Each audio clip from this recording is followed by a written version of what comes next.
સર્વને સીતારામ.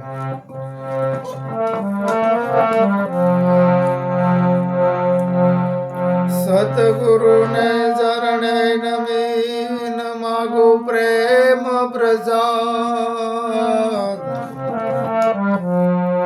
દયા કરી મોહ દે દયા. ગુરુ હરે રસ અમૃત સમાન.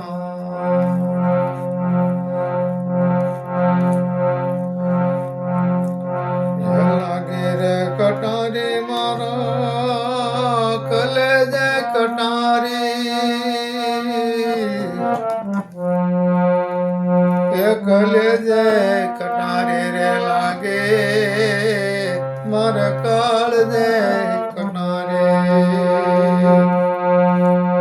યશોધારે કટારે રે લાગે મેર મને કટારે જી. મેર મને કટારે રે લાગે કલેજે કટારે કલેજે કટારે.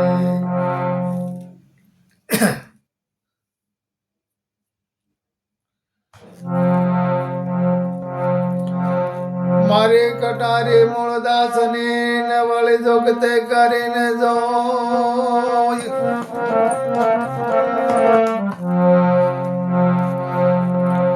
આ કળા બતાવ્યા દે હતણી ને મને પૂછે બતાવી કોઈ. આ પૂછે બતાવીને કરુણા કીધી ને કીધી મુझ पर मेर.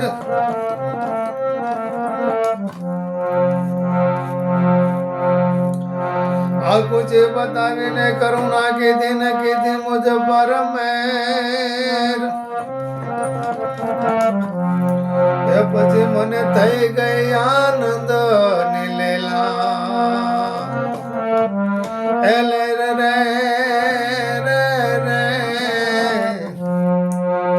કલેજે કટારી રે લાગે મેર મને કટારી. મેર મને કટારી રે લાગી લાગી લાગી. કલેજે કટારી રે લાગે મેર મને કટારી. મેરમની કટારી રે લાગી મારા કલેજે કટારી. એવી સોધારી કટારી રે લાગી મારા કલેજે કટારી. મારી કટારી મૂળદાસની વળી દુખતે કરીને જોઈ કળા બતાવી આ દેહ તણી મને કુશી બતાવી કોઈ. તો આ દેહ તણી જે કળા એટલે દેહ હું નથી. આવું મૂળદાસ બાપુને એના ગુરુ મહારાજે એને સમજણ આપી. સમજાવ્યું કે મૂળદાસ તું દેહ નથી, તું દેહથી પર આત્મા છો, તું દેહથી પર સચ્ચિદાનંદ સ્વરૂપ છો. એટલે એને કીધું કે આ દેહની મને એક એવી કળા બતાવી, એક ઓલું કર્યું તો સોધારી કટારી એવો એને એક ભાવાર્થ આપ્યો છે. તો વળી કે કેવી કટારી? મારી કટારી મૂળદાસને અને ઝુકતે કરીને જોઈ. ઝુકતી એટલે હું કે જે કુછી બતાવી અને જે કરુણા કીધી એની જે ઝુકતી છે એ ઝુકતી છે શ્વાસ ઉચ્છ્વાસની. શ્વાસ ઉચ્છ્વાસની જે ઝુકતી છે એ મને ઝુકતી બતાવી, એની મને કળા બતાવી, એની મને સાયુ બતાવી, એની મને એમ સાયુ બતાવી અને મને કરુણા કીધી. મારી ઉપર એ કરુણા કીધી અને પછી મને થઈ ગઈ આનંદની લીલા. પછી મને નક્કી થઈ ગયું. એટલે પછી કે મને નક્કી થઈ ગયું, મને નક્કી થવા મળ્યું કે હકીકતમાં હું દેહ નથી અને સત્ય ભજન આ કરવું પડે એમ છે. આવું મૂળદાસ બાપુને નક્કી થઈ ગયું. એટલે પછી આગળ એને કીધું છે કે પેલી કટારી પ્રીત બંધાણી ને બેજે અમારા બાણ ત્રીજે હૃદય કમળ મારમી રહી અને સોથી વેધાણા પ્રાણ પહેલી કટારે પરીક્ષા કીધી ને બીજે મારા બાણ ત્રીજે હૃદય કમળ મારમી રહી અને સોથી વેધાણા પ્રાણ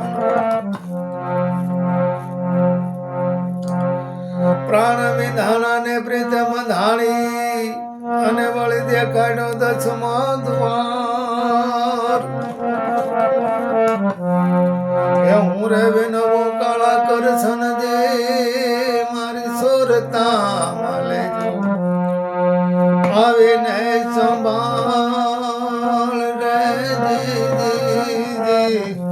કલે જય કટારી રે મારી સોધારે કટારે કલે જય કટારી રે લાગી મને એ મેર મને કટારી જી મેર મને કટારે રે લાગે મારા કલે જય કટારી કારણ કે સોધારી કટારી છે મેરમની કટારી એટલે મારા રામની કટારી મારા આદમની કટારી મને લાગી હવે મને હાસા રામની કટારી લાગી એટલે મેરમનો અર્થ થાય મારો રામ મારા રામની કટારી મને લાગી તો હું કીધું કે ભાઈ પહેલી કટારીએ પરીક્ષા કીધી કે પ્રીત બંધાણી બીજી માર્યા બાણ તો પહેલી કટારીએ પ્રીત બંધાણી એટલે શ્વાસ ઉશ્વાસ જે ચાલી રહ્યો છે એની સાથે જે નામ ગુરુ મહારાજે આપ્યું છે એ નામનું ભજન કરવા માટે થઈને એને પ્રીત બાંધવાનું કીધું એટલે એને એને પ્રીત લગાવી જેને આપણે ધ્યેય કહી જેને આપણે ધ્યેય પ્રાપ્ત કર્યું કહેવાય અથવા ભજન કર્યું કહેવાય ગુરુ મહારાજ આપે છે અને જે સમજણ આપી રહ્યા છે તે સૌની ગતિ પ્રમાણે ભજન કરતા હોય છે અને એને ગતિની મતિ પ્રાપ્ત થાય છે તો બીજી કટારી એ બાણ માર્યાનો અર્થ એવું થાય છે કે નિશાન બાણ ક્યારે મારવું પડે બાણ મારવાનો અર્થ શું થાય કે એનું એક નિશાન હોય છે તો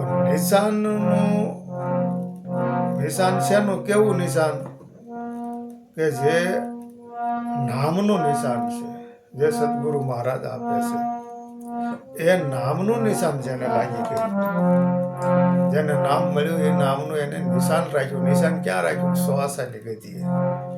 શ્વાસાની ગતિએ જેને નિશાન રાખ્યું છે એટલે એક ગતિની વાત કરી છે પછી બીજું પહેલી કટારીએ પ્રીત બંધાણી બીજી મારા બાણ ત્રીજી મારા હૃદય કમળમાં રમી રહી ત્રીજી મારા હૃદય કમળમાં રમી ગઈ જે શ્વાસ ઉશ્વાસની ગતિ છે એ કેવી છે એનો કેવો અનુભવ છે એનો શું માર્ગ છે કેવી રીતે એનો માર્ગ છે કેમ શ્વાસ હાલે છે કેટલો જાડો છે કેટલો ઝીણો છે કેટલો પાતળો છે ક્યાં જાય છે ક્યાં ઊભો રહે છે એની ગતિ પ્રાપ્ત થઈ ત્રીજી મારા હૃદય કમળ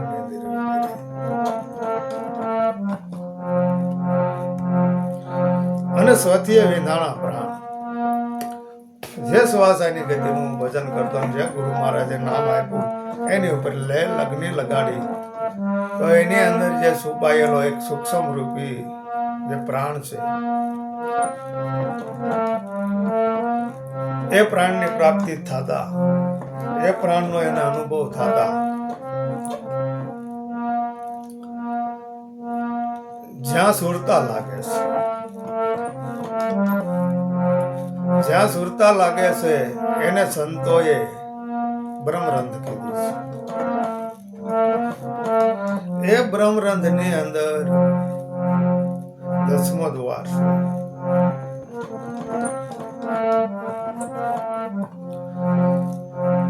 એટલે કીધું કે દેખાડ્યો 10મો દ્વાર. હુંરે વેનો કાળા કરશનજી મારી સુરતામાં આવીને લેજો સંભાળ.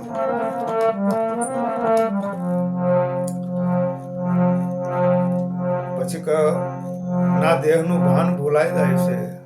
જે 10મા દ્વારે પહોંચી જવાય છે ત્યાં દેહનું ભાન ભૂલાઈ જાય છે. અને આ ભાન તો જ્ઞાનથી ભૂલવાનું છે, આનંદ પ્રાપ્ત કરવાથી ભૂલવાનું, જેને સહેજ સમાધિ કહેવાય. પણ મહાપુરુષો 10મા દ્વારે પહોંચ્યા છે ત્યાં સમાધિ લક્ષ આ જ્ઞાન જાણવું પડે એવું છે, સમજણ જેવું છે. એટલે મૂળદાસ બાપુને 10મો દ્વાર દેખાણો પછી એને હું કીધું, આગળ તેને હું કીધું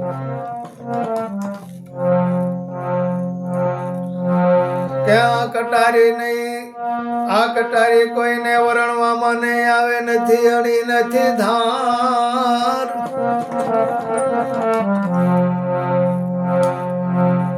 એ ઘાયલ કરી નાખ્યા મારા પિંજરા, મન ઉતરે ગયા રમપાર.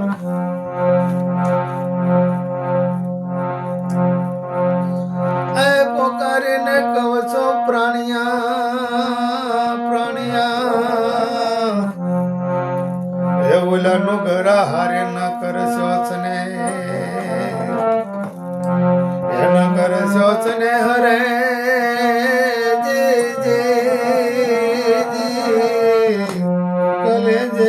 કટારી રે લાગી મને કલેજે કટારી. આરે કટારી કોઈને વર્ણવામાં નહીં આવે, નથી અને અણી કે ધાર, છતાં ઘાયલ કરી નાખ્યા મારા પિંજરા, મને ઉતરી ગયા રંપાર. જે નામ છે, જે ગુરુ મહારાજ નામ બતાવે છે, જે સમરણ બતાવી રહ્યા છે, એ સમરણ દ્વારા સાધક શ્વાસની ગતિએ ઉભા રહી જાય, શ્વાસની ગતિનું ભજન કરે, શાંતપણે ભજન કરે, તો ત્યાં નામ કે રૂપ, ગુણ, શબ્દ કાંઈ પણ રહેતું નથી. નામ નથી, રૂપ નથી, ગુણ નથી, શબ્દ નથી. નામનો પણ ત્યાં નાશ થઈ જાય છે. નામ પણ ગુરુ આપે છે ને, એ નામનો પણ લય થઈ જાય છે.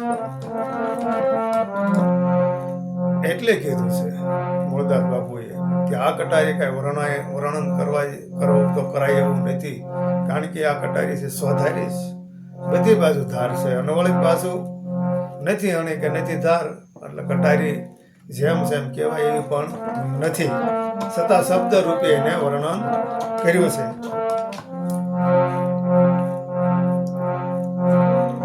અને વળી પાછું મને ઉતરી ગયા રંપાર, અને પોકારીને કહું છું પ્રાણિયા, નુકરા હારે ન કરશો છે.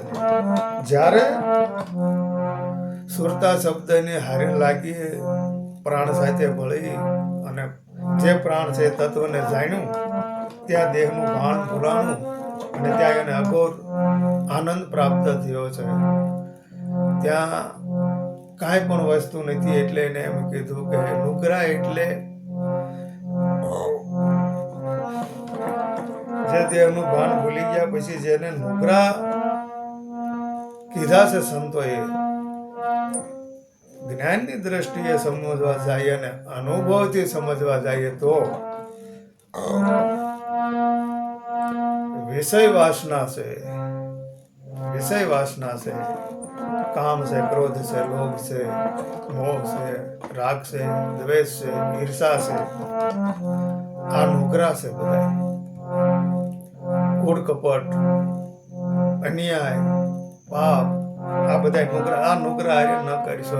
જો તમારે આ સ્ટેજ પ્રાપ્ત કરવું હોય, અહીંયા પહોંચવું હોય, ઈશ્વર ભજન કરવું હોય, ઈશ્વરની ગતિને પામવી હોય, આ દેહને, આ મનુષ્ય જન્મને સફળ બનાવવો હોય, તો આવા નુકરાનો તમે સ્નેહ ન કરતા, આવા નુગરાનો મેળેલો ન કરતા.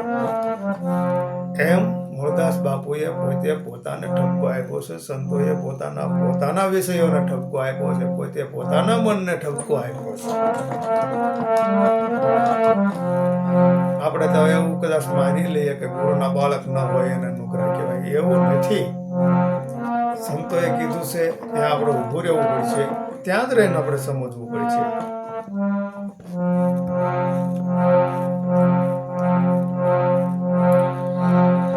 આ પાણી માથે પથરા તર્યા એમ તમે મને તારજો તારણ.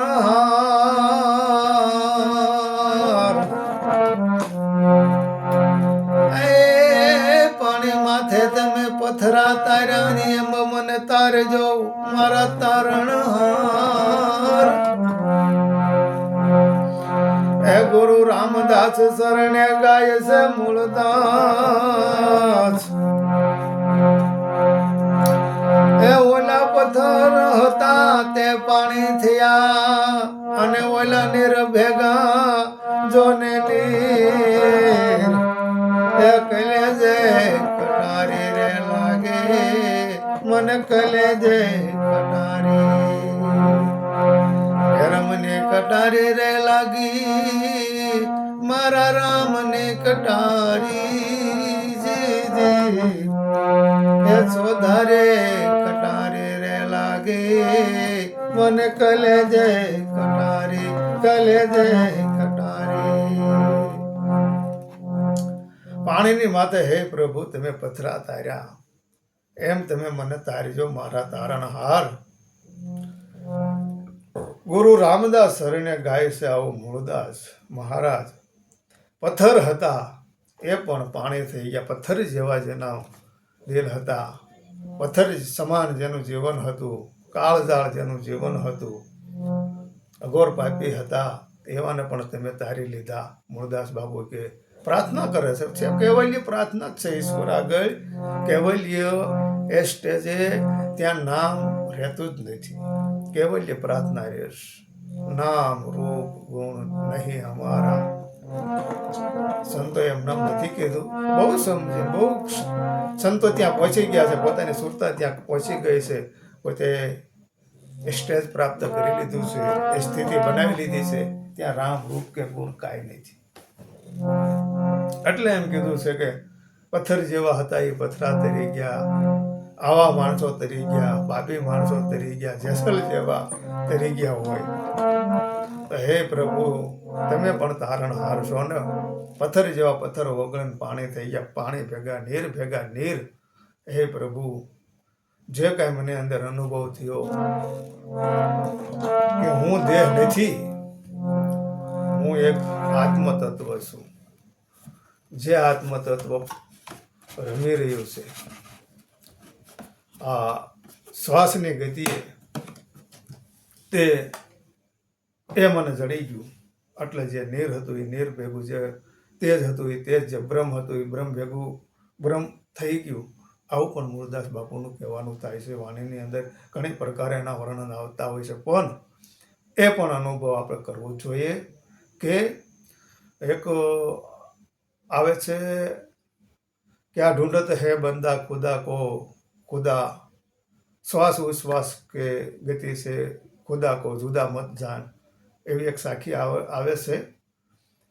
શ્વાસ ઉશ્વાસ की दौर से खुदा को जुदा मत जान. જે શ્વાસ ઉશ્વાસ હાલી રહ્યો છે એનાથી જુદા તમે પરિબ્રહ્મ પરમાત્માને ન માનો. કારણ કે જે શ્વાસ છે એ પરિબ્રહ્મ પરમાત્મા નથી, એનાથી પર છે, પણ એનાથી જુદા નથી. એ એનાથી જ પ્રાપ્ત થાય એમ છે, એનાથી જ મળે એમ છે. એટલે જ બધા સંતોએ ત્યાં ઊભા રાખ્યા છે બધાને કે ખરેખર ઈશ્વર ભજન કરવું હોય, ખરેખર અનુભવ કરવો હોય તો તમારે શ્વાસની ગતિએ ઊભું રહેવું પડશે. શ્વાસની ગતિ સિવાય મન ક્યાંય ઊભું રહેતું નથી, એની સિવાય ક્યાંય મન ઠેરાતું નથી. આવું બધા સંતોનું કહેવાનું થાય છે. ઘણા સંતોની વાણી લઈ લો, ઘણા સંતોએ મન વિશે શ્વાસની ગતિએ કીધું છે. એવો પાયો રે પ્યાલો ગુરુજીએ અમને પ્રેમનો, અને હું તો થઈશું શકના સુર રે. એવો આવન રે જાવનના મારા પ્રાણિયા, મને શીખૈયા આવા ભક્તિ કેરા દાવ રે. આવો પ્યાલો પાયો રે ગુરુજીએ મને પ્રેમનો. ઘણા સંતોની વાણીઓ છે.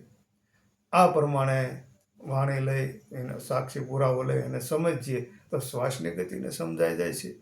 ભજન કરવા માટે પ્રેમ પણ જાગશે. ભજન કરી શકશું, આનંદ કરી શકશું અને સર્વની સાથે હળી મળીને આનંદ કરીશું. સર્વને સીતારામ.